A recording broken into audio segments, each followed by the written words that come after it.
The exact origin of architecture could be said to date from the Neolithic period, around 10,000 years before Christ, or simply when man stopped living in caves and started caring on how they want their houses to look like. Architecture is one of the oldest professions practiced in human history. It evolved as the outcome of means like available building material and the necessary skills to build their houses, but also as the outcome of needs like good shelter, worship, and security.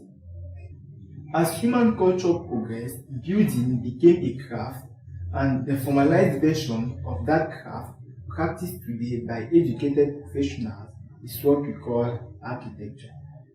The question, what is architecture, is one of the most basic but also most challenging stuff. It is a philosophical question which repels a complete answer and yet incites intellectual examination.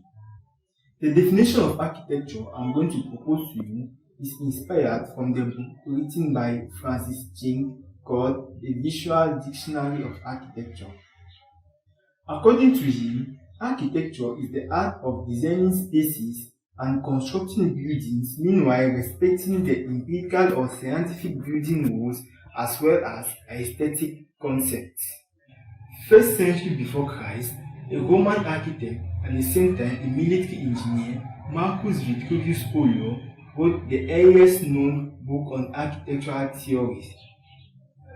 In his book called The Architectura, which he published as the 10 Books on Architecture, he wrote, the architect should be equipped with knowledge of different branches of knowledge and varied kinds of lessons, for it is by his judgment that the work done by all the other parts is put into test. He equally developed a theory describing the three properties of a good architecture. They are stability, that is, the building should stand up robustly and remain in good condition. Utility, the building should be suitable for the purpose for which it was built. And 3. Beauty, the building should be aesthetically pleasing. Charles Edward Jeanneret, commonly known as Le Corbusier, is an architect, urban planner, and designer, and one of the pioneers of what we call today modern architecture. He declared that architecture is the starting point for anyone who wants to take humanity towards a better future. Meanwhile, Louis Isadore Kahn, a 20th century American architect, wrote, architecture is simply what nature cannot make. Now, this time, let's take an example from an African contemporary architect, Francis de Bello-Kéré, who once said, architecture is more than just building, but rather improving the quality of lives of the people. Just limiting ourselves to these few examples, and without taking into consideration the various styles of architecture, we realize we have different ways of thinking architecture.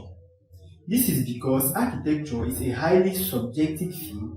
It means something different for each architect. And each of these architects were able to provide a definition of architecture based on their way of seeing the subject. No matter the definition you give to architecture, one thing is sure, architecture exists to serve humanity. Over the years, architecture has played a great role in the civilization of human beings, pushing us at the limits of our creativity. This is why the design of a building may have a significant impact on the daily life of its users. Take for example an office building built in an extremely hot area with poor ventilation and windows facing the direction of the rising sun. When the sun rises, the consequent temperature rise in the poorly designed room will obviously have a negative impact on the productivity of its workers. And this goes in accordance with what Francis Kéré said, architecture is not just building, but actually improving the quality of life of the people. You know the saying, you see good, you feel good, right? Then the same applies to building. That is just to say, architecture adds creativity and beauty into our daily lives in a way we don't even imagine. Studies show that areas with good architecture and design produce communities with healthier neighborhoods. In Ethiopia, architecture may be considered fairly as a branch of mental health and may have a crucial role to play in public contentment. And a bad design will at last be considered as a crime it is to the health of the collective spirit.